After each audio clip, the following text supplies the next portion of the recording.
Chapter 16. The Milkman and the Senator's Wife. As I drove back to my house, I tried to put the pieces together in my mind. About 40 years ago, Trapp had been married. His wife's sister was his perfect bridge partner. Then, something happened at a bridge tournament. Trapp's partner went insane. He and his wife got divorced, and he never played in a national tournament again. His wife's crazy sister, his perfect partner, was the mother of Sophie Castaneda, who was the one who threw the letter in the garbage. Sophie was the mother of Tony, who had yelled, "Shut up, leave me alone," at me when we were 6, and who had also made the terrible mistake of asking Trapp, "Are you sure?" I don't know if it makes sense to you, but it didn't to me. When I got home, I asked my mother about how long she had known Sophie Castaneda. She flinched at the name.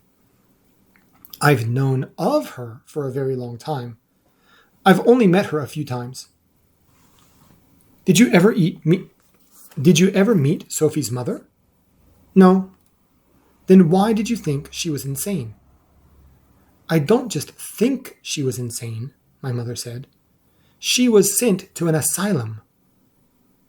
"Is that why Sophie divorced her mother?" "Sophie didn't divorce her real mother," my mother corrected me. "Senator King remarried after Sophie's mother was put in the insane asylum." Sophie's father was a senator? This was news to me. "He would have made a damn good president, too," my mother added. "So what kind of crazy things did Sophie's mother do?" "Everything. The way she lived was crazy. She was the reason Henry King never became president, mind you. I was just a little girl at the time, but I heard stories.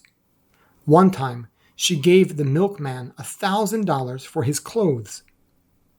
I had never heard of a milkman. I supposed it was like being a mailman, only with milk instead of mail. "He was still wearing them at the time," my mother continued. "She paid him to take off his clothes and give them to her. Then she made him wear her dress and all her underthings." "And he wore them?"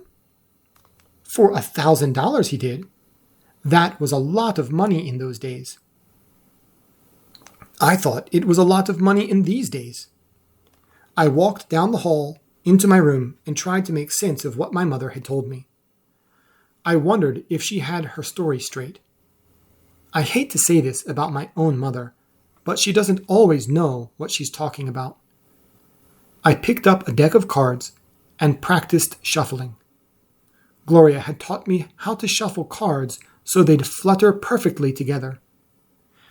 If it was something my mother had heard when she was just a little girl, then who knows who told it to her, or how much of it she understood.